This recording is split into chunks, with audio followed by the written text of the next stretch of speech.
guys, it's Meg again. So I had gotten a few questions about ERAS and how the whole process works. So I came up with an idea that I'll make a series of videos that talk about the different aspects of ERAS, such as personal statement, getting a letter of recommendation, submitting your application through ERAS, and the whole process of selecting, deselecting, and getting carpal tunnel in the process of applying your for your residency. So the first installment today is about personal statements. So everyone has a unique way of writing, and this is just my perspective on how I wrote my personal statement and how I went about doing it. One thing that I'm going to say off the bat is that don't wait till the night before. I have friends who, started Sunday night to write their personal statement, and I really don't suggest doing that for people like me who, I don't, or I am not capable of, spitting out something the night before and it being amazing. That's just not going to happen for me.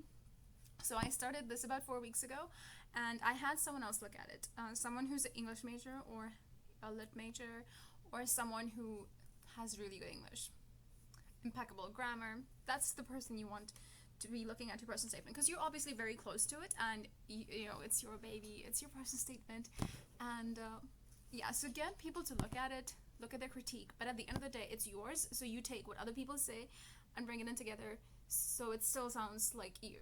You don't want it to sound like someone else. It's still you. It's your personal statement. So what I did was I started my personal statement with a quote by Shannon Adler.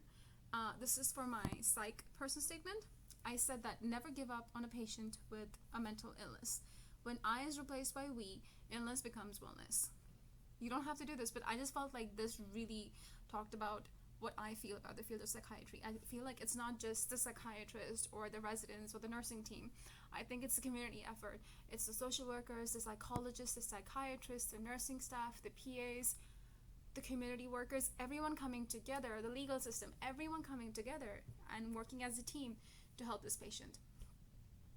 And I talked, so other things that you might want to talk about is your unique characteristics, why you specifically are great with this specialty.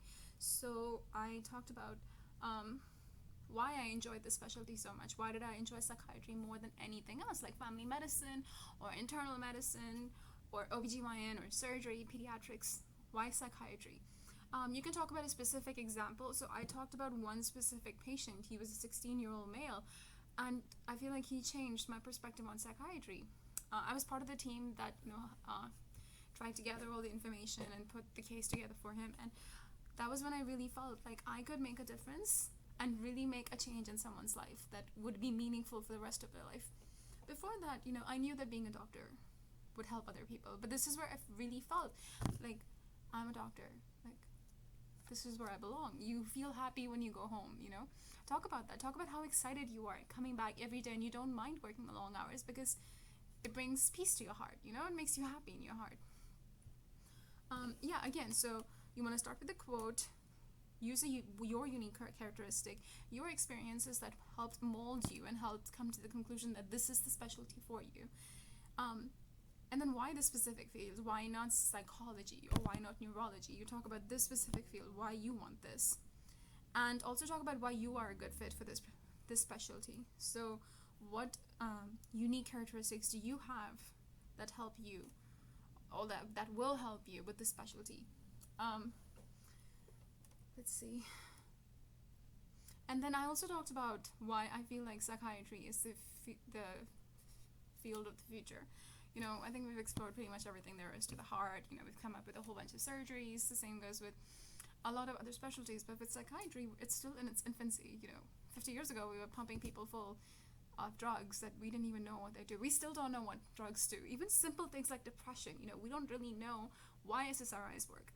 There's new studies linking it to dopamine. So we really don't know much about this, and I feel like this is the field of the future. And what I want to strive to do is make all this advances in neuropsychiatry available to inner city communities. I've seen firsthand with patient AA, who was 16 years old, that the right team, the right psychiatrist can make all the difference in someone's life. He's living in the community now, and within a year, he was rehabilitated quite well. I mean, getting arrested was the best thing that ever happened to him, and I talked about that in my personal statement.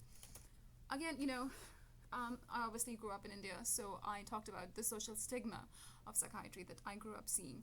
I've seen a similar social stigma in America as well, so I talked about that and my perspective on it. It doesn't, the social stigma may or may not exist in your opinion, but in mine it does, and I talked about that in my personal statement and how I wanted to strive to educate people, because I think the stigma comes out of fear and lack of understanding, not because people are just mean.